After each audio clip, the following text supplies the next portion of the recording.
The great hall floated in the void between stars. Inside, beings from 17 different worlds sat in a circle. Some had scales. Some had feathers. Others were made of light or crystal. They were the Galactic Council. And today, they celebrated 300 years of peace. Ambassador Hannah Park stood at the speaking platform. She was human, and she was alone. Her dark suit looked plain compared to the flowing robes and shimmering armor around her. She had done this same speech for 20 years now. Every time she asked the same thing. Every time they said no. "Honored Council," Hannah began, her voice steady. "Earth requests once again that you remove the containment field around our solar system. We have proven ourselves peaceful. We have followed every rule. We only wish to explore the stars like you do." The Varactus Chancellor leaned forward. He was tall and covered in blue scales that gleamed under the lights. His laugh echoed through the hall. Other council members joined in. "Peaceful?" the Chancellor said. "Your history shows nothing but war. You fight over land, over resources, over ideas. You even split atoms to destroy your own cities. We keep you contained for the galaxy's safety, not as punishment." Hannah felt her face grow hot, but she kept her voice calm. "That was our past. We have changed. We have not had a major war in 200 years, because you have no room to fight," another council member said. "You are trapped in one system. Of course you have peace." The vote came quickly.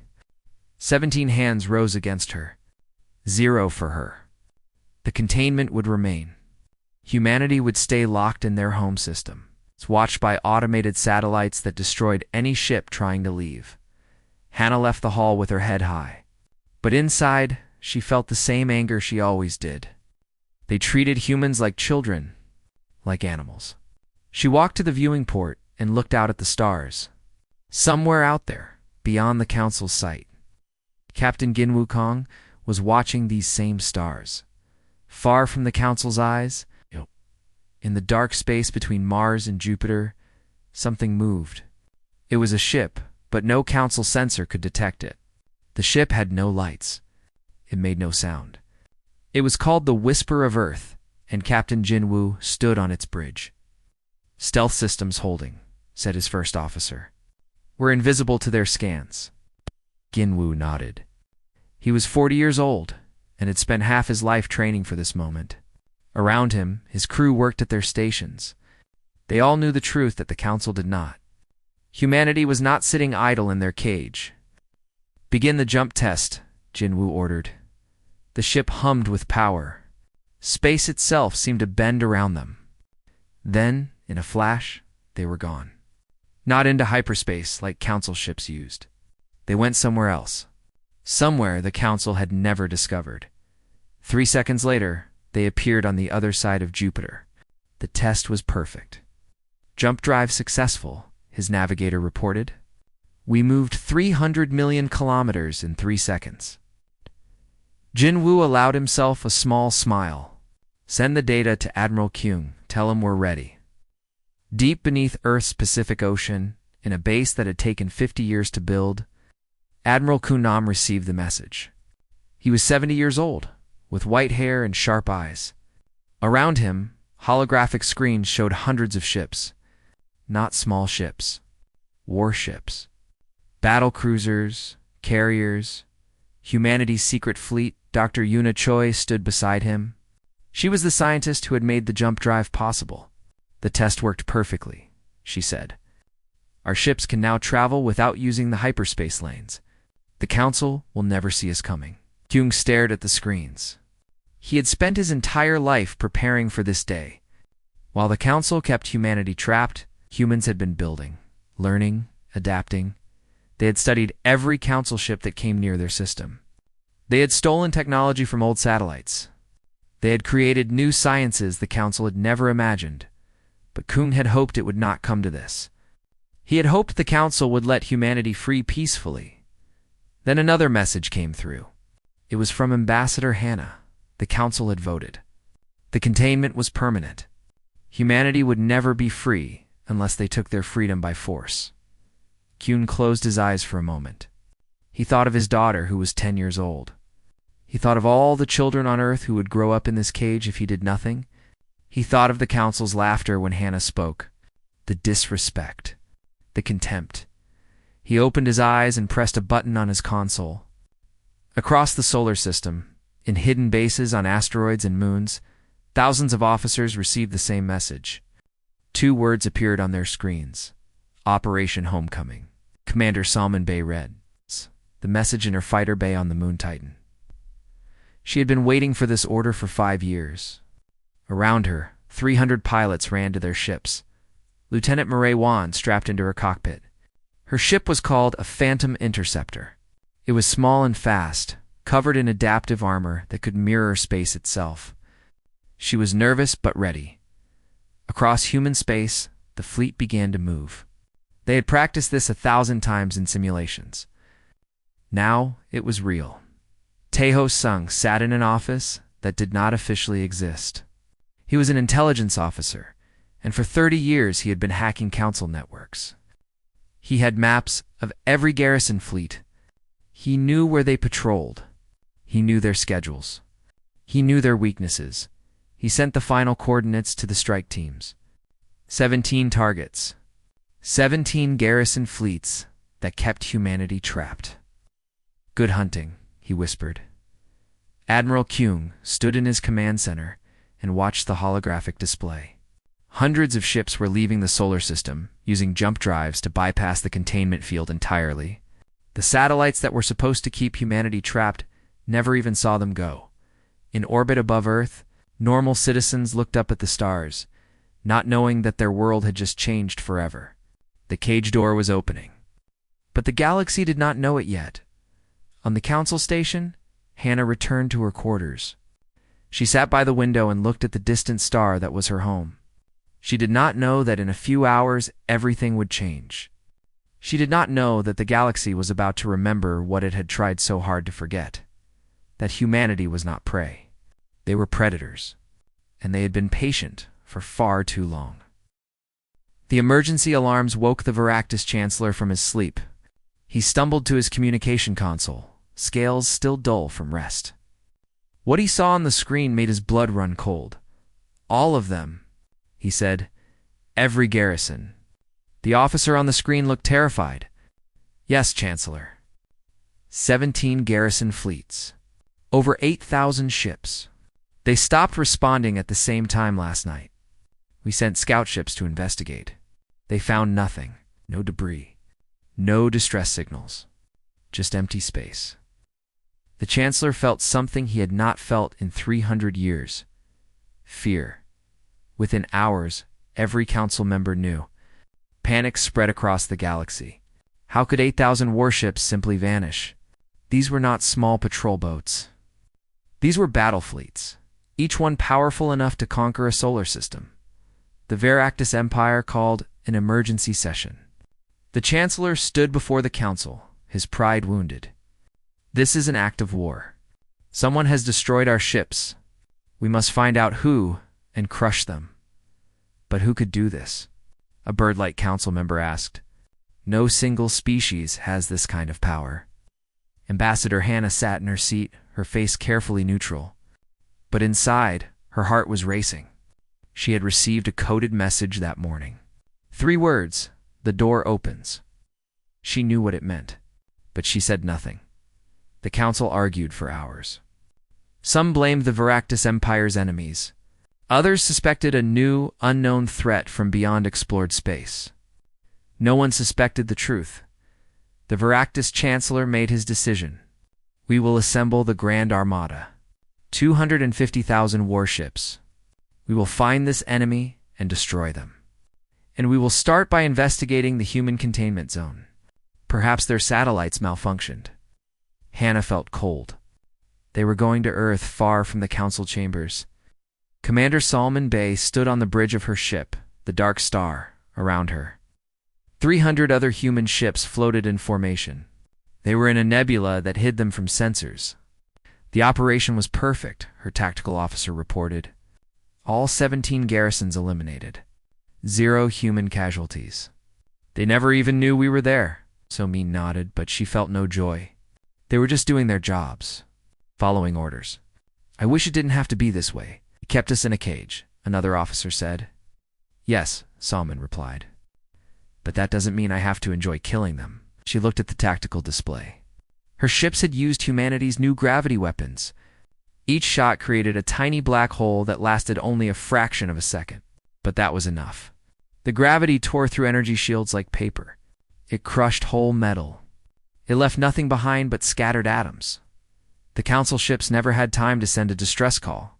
One moment they existed, the next moment they were dust. New orders from Admiral Kueng, her communications officer, said, "The Veractus Grand Armada is coming to Earth. We are to intercept them at the edge of human space." Salman felt her stomach tighten. 250,000 ships. Even with humanity's superior technology, those were terrible odds. "Send a reply," she said. "We'll be ready." On Earth, millions of people gathered in city squares to watch the news. For the first time in 150 years, humans had left the solar system. The government had finally told them the truth. Humanity had a fleet, a real fleet, and they were going to fight for their freedom. Some people celebrated, others were afraid. Many were both. Admiral Kueng addressed the world from his command center. His face appeared on every screen across Earth and its colonies. "My fellow humans," he said, "for 150 years we have been prisoners in our own home. The Council said it was for the galaxy's safety. They said we were too violent, too dangerous. But they never asked us to change. They never gave us a chance to prove ourselves. They simply locked the door and threw away the key." He paused, his old eyes hard as steel. "We built our fleet in secret not because we wanted war, but because we wanted freedom. We tried peace. We begged. We pleaded. We followed every rule they gave us. And still, they said no. So now we take what they will not give. The Veractus Empire is sending an armada to destroy us. They think we are helpless. They think we are weak. They are wrong." In the asteroid belt, Lieutenant Murray Wan sat in her Phantom Interceptor. Around her, 2,000 other pilots prepared for battle. She was 25 years old. She had trained for this since she was 15. "All pilots, this is Commander Soman." The voice came through her helmet. "The enemy is approaching. They outnumber us badly, but they fight with old tactics. They rely on shields and armor. They move in formation.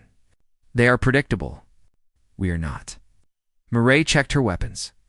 The Phantom Interceptor was small, barely bigger than an old Earth fighter jet, but it was fast and nearly invisible. Its adaptive camouflage made it look like empty space. "Remember your training," Salman continued. "Hit and fade. Never stay in one place. Target their command ships first. Make them afraid." The Veractus Grand Armada entered human space like a metal storm. 250,000 ships in tight formation. Their shields glowed with power. Their weapons were charged. They expected to find Earth's defenses weak. They found empty space. "Sensors show nothing," the Veractus Admiral reported. "The system appears undefended." "Possible," the Chancellor said from his flagship. "There must be something. Keep scanning." That's when the first ship died. A Veractus battlecruiser simply exploded. One moment it was fine. The next, its center collapsed inward as if crushed by invisible hands. Then another ship died. Then 3 more. "Contact. Contact." The Admiral screamed. Enemy ships appearing on sensors? Thousands of them. But by the time their sensors locked on, the human ships were already gone. Murray's squadron struck from above. They dove through the enemy formation like ghosts, their gravity weapons punching through shields and armor. Each shot took down a ship twice their size. "Break and scatter." Murray called to her wing. They split apart in 6 different directions. The Veractus ships tried to target them, but their weapons were too slow. By the time they fired, the Phantoms were already somewhere else. More human ships appeared from the asteroid field. These were larger, destroyer-class vessels. They moved in perfect coordination, their adaptive camouflage flickering as they fired and relocated. The Veractus fleet tried to respond, but They were fighting an enemy they couldn't see. Their formation broke apart as captains panicked. Some tried to retreat. Others charged forward blindly, firing at nothing. Commander Soman watched from her command ship. Tighten the net. Don't let them regroup. The battle lasted 6 hours. When it was over, 100,000 Varactus ships were destroyed or disabled. The rest retreated in chaos. Human casualties: 23 ships, 318 personnel. The galaxy received the transmission on every channel. Admiral Kyung's face appeared, calm and cold. To the Galactic Council, humanity is no longer in a cage. We are coming home. Any species that tries to stop us will meet the same fate as the Varactus fleet. We do not want war, but we will not be prisoners anymore. Consider this your only warning. The transmission ended. In the council chambers, 17 species sat in stunned silence. The bird-like council member finally spoke, her voice shaking. What have we done? Ambassador Hannah stood up. For the first time in 20 years, she smiled. You woke something you tried to forget, she said. And now you're going to remember why you were afraid. The Galactic Council chamber had never been so full. Every species sent their representatives. Military advisors lined the walls. Everyone wanted answers. Everyone was afraid. The Varactus Chancellor looked old now. His scales had lost their shine. His empire had just lost its greatest fleet to a species they thought was primitive. We must strike back, he said, but his voice lacked strength. If we show weakness now, humanity will think they can do whatever they want. Strike back with what? A crystalline council member asked. They destroyed 100,000 ships. How many more must die? The argument grew louder. Some species wanted to negotiate. Others wanted revenge. The council was tearing itself apart. Then the doors opened. Everyone fell silent. The beings who entered were the Keepers. They were the oldest species in the galaxy. Most people thought they were just legends. They never attended council meetings. They never took sides. They simply watched and remembered. The lead keeper was called Vinara. She was ancient, her body a shimmer of energy, barely holding a physical form. She had been alive for over 15,000 years. I must speak, Vinara said. Her voice echoed without sound, appearing directly in everyone's minds. You have made a terrible mistake, but it is not the mistake you think. The council members looked at each other, confused. You did not discover humanity 150 years ago, Vinara continued. You rediscovered them. And you repeated the same error your ancestors made 12,000 years ago. Ambassador Hannah felt her world shift. What was this creature saying? Vinara waved her hand, and a hologram appeared in the center of the chamber. It showed the galaxy as it was long ago. Different borders, different empires, and in the center, a vast territory marked in red. 12,000 years ago, an empire called the Predecessors ruled much of the galaxy. They were cruel masters. They enslaved entire species. They harvested worlds for resources. Many tried to rebel, but the Predecessors were too powerful. Their technology was beyond anything the younger races possessed. The hologram showed battles, fleets burning, planets dying. Rebellion was failing, Vinara said, until one species joined the fight. Humans. Gasps echoed through the chamber. Hannah's hands gripped her chair. This was impossible. Humans were not a major power, Vinara continued.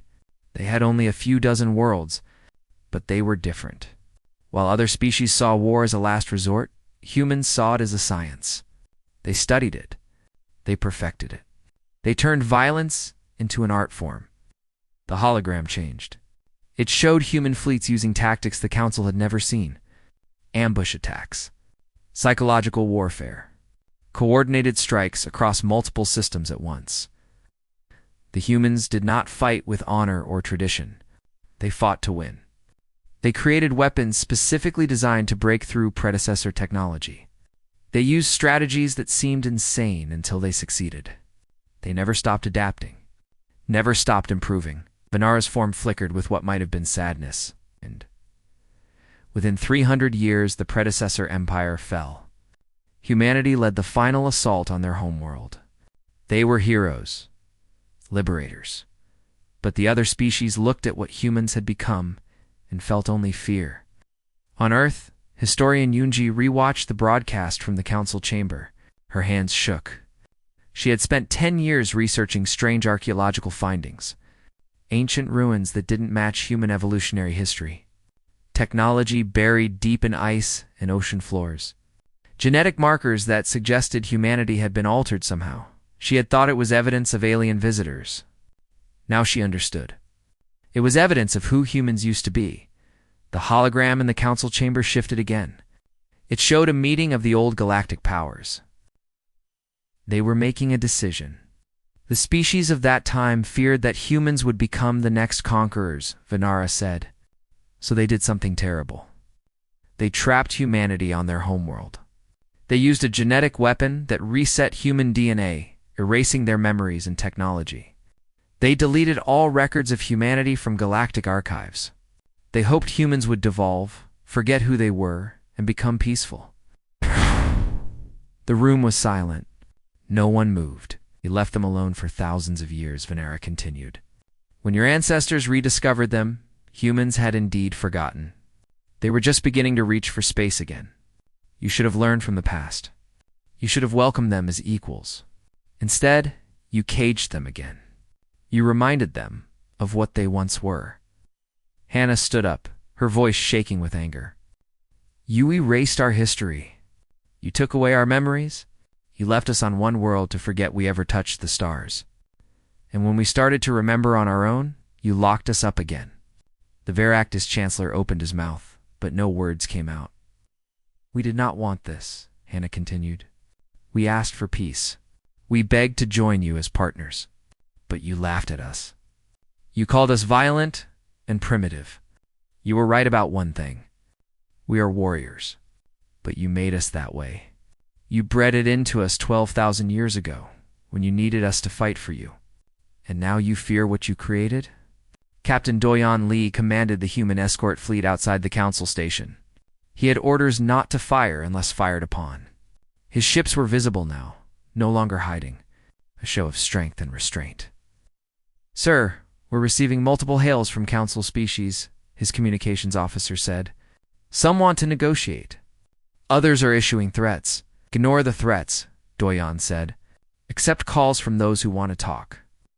On Earth, Dr. Yuna Choi studied the data Venara had shared. The genetic markers matched her own research. Humanity had been modified 12,000 years ago. Something in their DNA had been locked away. But over millennia, it had been slowly unlocking. Not their technology or memories, but their nature. Their capacity for strategic thinking. Their ability to see warfare as a puzzle to solve. We're not crazy, Yuna whispered to herself. We're not unusually violent. We're just what we were designed to be. Back at the council, Elder Venara made her final statement. You face a choice now. The same choice your ancestors faced.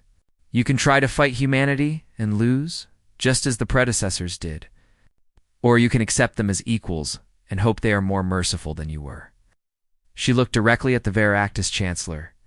But some of you will not choose peace. Your pride is too strong. You will form a coalition and try to destroy humanity. You will fail. And many will die because of your arrogance. The Chancellor stood up, his scales flushing dark blue with rage. The Veractus Empire does not bow to terrorists. We will gather every species who values order over chaos. We will bring such force that even your ancient weapons cannot save you. He stormed out of the chamber. Several other council members followed him. Hannah watched them go. She knew what was coming. This was not over. This was just beginning. Elder Venara approached Hannah. For the first time, the ancient being seemed sad. Your people will face their greatest test soon, Venara said. You will be pushed to the edge of extinction, and you will have to choose. Will you become the monsters they fear? Or will you prove that you have evolved beyond your past? What did humans choose last time? Hannah asked. Venera's form flickered. That is why we erased you. You chose power. You chose domination. After the predecessors fell, You tried to take their place. We stopped you before you could, but the cost was terrible. 20 billion humans died in that war. Hannah felt sick. And you think we'll do it again? I don't know, Vinara said. That is the question. Are you the same humans who nearly conquered the galaxy? Or have 12,000 years of forgetting made you something new? In his command center beneath the ocean, Admiral Kuang received reports from across the galaxy. 15 species were joining the Veractus coalition. Over 800,000 warships were being assembled. They would come with everything they had. His officers waited for orders. They expected him to prepare for the largest battle in human history. Instead, Kuang sat down and wrote a message to every human ship, every colony, every person on Earth. We are about to face the greatest threat humanity has ever known. They come not just to defeat us, but to erase us again. To make sure we never rise a second time, they will try to destroy every human world. They will show no mercy. He paused, his old hand steady on the keyboard. But we will not become what they fear. We will fight with everything we have. We will protect our people, but we will not seek genocide. We will not become conquerors. We are humanity. And this time, we will prove we deserve to be among the stars. He sent the message and stood up. Prepare for war, he said. And may whatever gods exist have mercy on us all. The Veractus coalition came like a metal tide. 800,000 warships from 15 different species. They had learned from their first defeat. Their ships now used older analog systems that human hackers could not touch. They spread out instead of bunching together. They moved in unpredictable patterns. This time, they were ready for humanity's tricks. The first battle happened at the colony, a world of new hope. It was humanity's newest settlement, home to 3 million people. Colonel Wu Han commanded the ground. Defenses with only 10,000 soldiers. The coalition fleet arrived in overwhelming force. They did not bother with diplomacy.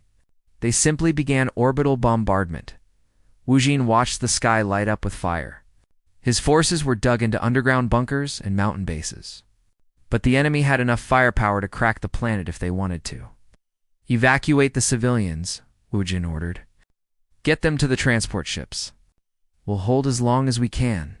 The coalition landed ground troops. 100,000 soldiers against Wu Jin's 10,000. The odds were hopeless, but humans had learned to fight hopeless battles. For 47 days, Wu Jin's forces held. They used every trick they knew. They collapsed tunnels on advancing troops. They turned their own power plants into bombs. They fought for every meter of ground with a desperation that shocked the enemy. When relief finally arrived, only 200 of Wu Jin's soldiers were still alive. But they had killed over 100,000 enemy troops, and 3 million civilians had escaped. Wu Jin was pulled from a collapsed bunker, his body broken but alive. As they carried him to the medical ship, he looked at the ruined planet and wept. Was it worth it? A medic asked gently. Ask the children who got away, Wu Jin said. Ask their children. That's the only answer that matters. Across human space, similar battles raged. Humanity won some and lost others. But even in defeat, they made the enemy pay a terrible price. Captain Nari Quan commanded the flagship Eternal Vigil, humanity's largest warship. She led a fleet of 500 ships against a coalition force of 50,000. The battle lasted 14 hours. When it ended, 300 human ships were destroyed. But so were 30,000 enemy vessels. They're using attrition tactics, Nari reported to Admiral Kuang. They know they can replace their losses. They're trying to bleed us dry. And it was working. Humanity could not replace ships as fast as the coalition could. Every battle, even victories, left them weaker. On Earth, the news showed burning colonies and memorial walls that grew longer each day. Millions of humans had died. The public began to question if freedom was worth this price. Junho Park was 22 years old and served on a destroyer. He was also Ambassador Hannah's nephew. He had joined the military thinking war would be glorious. Now he knew better. After a battle where his ship barely survived, Junho wrote to his aunt, We're killing and dying for what? To prove we're not monsters? But every day I see us becoming exactly what they fear. Yesterday I watched our bombers destroy an enemy colony. There were civilians there, non-combatants. We killed them anyway, because the coalition military was using the planet as a base. How are we different from them? Hannah read the letter in her quarters on the council station. She had no answer for him. She was watching the war reports and feeling the same doubts. The coalition pressed their advantage. They had learned that humans fought with incredible determination, but could still be overwhelmed by sheer numbers. So they sent more numbers. More ships. More troops. More bombardments. Human colonies fell one after another. New Hope, New Beijing, Nova Sol. Each loss took millions of lives with it in his command center. Admiral Kyung looked at the tactical displays and saw the truth. Humanity was losing. In another 6 months, the coalition would reach Earth itself, and then it would be over. His officers waited for orders. They expected him to plan another defense, another desperate stand. Instead, Kyun opened a secure file. A file so secret that only he and 3 other people knew it existed. Project Nightfall. Call Captain Nari Kung said quietly. And Dr. Yuna, we need to discuss the endgame. When they gathered in the secure room, Kyun explained what Nightfall was. It was a weapon humanity had built 10 years ago based on dimensional physics that Dr. Yuna had discovered. It creates a pocket universe, Yuna explained, her voice hollow. Anything caught in the field is folded into a separate dimension, permanently. It's not death. It's worse. It's erasure from existence. How large is the field? Nari asked. Planetized, Kyung said. We built it to target the Veractus homeworld. 12 billion inhabitants. Gone in an instant. The room went silent. You want us to use it? Nari said. It was not a question. I want us to threaten to use it, Kyung replied. If we make them believe we will destroy their homeworld, they might surrender. And if they don't believe us? Nari asked. Kung looked at her with tired eyes. Then we have to decide if we're willing to kill 12 billion people to save our species. Gunho heard about Nightfall through unofficial channels. Information leaked as it always did during wartime.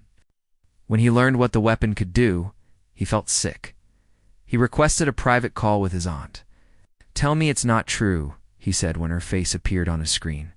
Tell me we're not actually considering genocide. Hannah looked older than Junho remembered. The war had aged her. It's true, she said. But it's a bluff. We would never actually use it. You don't know that? Junho said. When people are desperate, they do terrible things. The Veractus pushed us into a corner. Now we're thinking about erasing an entire planet. This is exactly what Elder Vanara warned about. We're becoming what they fear. Then what would you have us do? Hannah asked, her voice breaking. Surrender? Let them erase us again. Watch our people die? I don't know, Junho admitted. But using Nightfall would prove they were right about us? It would prove we're monsters who should never have been freed. The decision was made without Junho's input. Captain Nari and the Eternal Vigil would carry Nightfall to the Veractus homeworld. A fleet would escort her. They would arrive, power up the weapon, and give the Coalition one chance to surrender, as Neris's fleet prepared to depart. Dr. Yuna pulled her aside. There's something Admiral Kyun didn't tell everyone, Yuna said. Nightfall requires enormous power. The kind of power that will kill everyone on your ship when it activates. There's no way to survive using it. Nari felt cold. He knows this? Yes, and so do your crew. I told them before they volunteered. Every person on your ship knows that if you activate Nightfall, they die too. And they still came? Yuna nodded. They said if humanity has to become monsters to survive, at least the monsters will die with their victims. A fair trade, they called it. Nari returned to her ship. She looked at her crew. 3,000 people who had volunteered for a suicide mission. They all knew, and they all stayed. We're not going to use it, Nari told them. Admiral Kung promised me. It's just a threat. But she saw in their eyes that they knew the truth. Sometimes threats had to be real to work. And if the bluff was called, someone would have to make the terrible choice. The Eternal Vigil and its escort fleet jumped toward the Veractus homeworld. Behind them, Coalition Armada prepared for the final assault on Earth. Junho sat in his quarters and wrote one more letter to his aunt. If this is how we win, I'm not sure we deserve to. But if this is how we lose, maybe we deserve that too. I just hope when it's over, someone remembers we tried to be better than our nature. The pieces were all moving. The end game was coming. And no one knew which humanity would emerge from the fire, the monsters who nearly conquered the galaxy 12,000 years ago, or something new. Something that had learned from their mistakes. Admiral Kyung stared at the displays and prayed. He had not prayed in 40 years. But now, with everything on the line, he whispered to whatever might be listening. Let us be worthy of the stars, please. Let us be better this time. The tactical display showed Nari's fleet approaching the enemy homeworld. Behind them, the Coalition Armada closed in on Earth. The two final battles were about to begin, simultaneously, and the galaxy held its breath. The Eternal Vigil emerged from its jump at the edge of the Veractus star system. Captain Nari Kwan looked at the blue world ahead. From this distance, it looked peaceful, beautiful. 12 billion people lived there. Families, children, people who had nothing to do with this war, except being born to the wrong species at the wrong time. Enemy fleet detected, her tactical officer said. 300,000 ships between us and the planet, the entire Veractus home defense fleet. They had been waiting. Open a channel, Nari ordered. All frequencies. Her face appeared on every screen across the Veractus homeworld. In cities and homes, billions of people stopped to watch. I am Captain Nari Kwan of the human starship Eternal Vigil. We carry a weapon called Nightfall. If activated, it will remove your entire planet from existence. Every person, every building, every memory, gone. You have 1 hour to order all coalition forces to stand down. If you do not, we will fire. She closed the channel. Around her, the crew worked in silence. They had all written their final letters home. They had all said their goodbyes. If the order came to fire, they would do it, and they would die doing it. On the Veractus homeworld, panic erupted. People flooded into the streets. The government tried to maintain order, but how do you stay calm when someone threatens to erase your entire existence? The Veractus chancellor sat in his war room, surrounded by military advisors. They told him the humans were bluffing. They said no species would actually commit such an atrocity. Attack them, the chancellor ordered. Destroy that ship before they can fire. The Veractus fleet moved forward. At the same moment, on the far side of the galaxy, the Coalition Armada reached Earth. 400,000 ships surrounded humanity's homeworld. They prepared for the final bombardment. Junho Park stood on the bridge of his destroyer, part of Earth's last defense fleet. 50,000 human ships against 400,000. Impossible odds. This is it, his captain said quietly. This is where we make our stand. But before the battle could begin, Junho did something he had been planning for days. He hacked into the communication system and broadcast directly to the Coalition fleet, and to Earth, and to everyone listening across the galaxy. His young face appeared on millions of screens. My name is Junho Park. I'm a human officer. I'm 22 years old, and I want to show you something. Began playing a video file. Images from Earth's history. Wars, nuclear explosions, concentration camps, genocide, humanity at its absolute worst. We were monsters once, Junho said. We killed each other by the millions. We destroyed our own cities. We nearly made our planet uninhabitable. Everything you fear about us is true. We are capable of terrible things. On the Veractus homeworld, people watched the same broadcast. They saw the images of human violence. Some felt vindicated. See? Humans were monsters. But Junho continued. But we learned. We changed. Not because anyone forced us. Not because we were caged or punished, but because we chose to.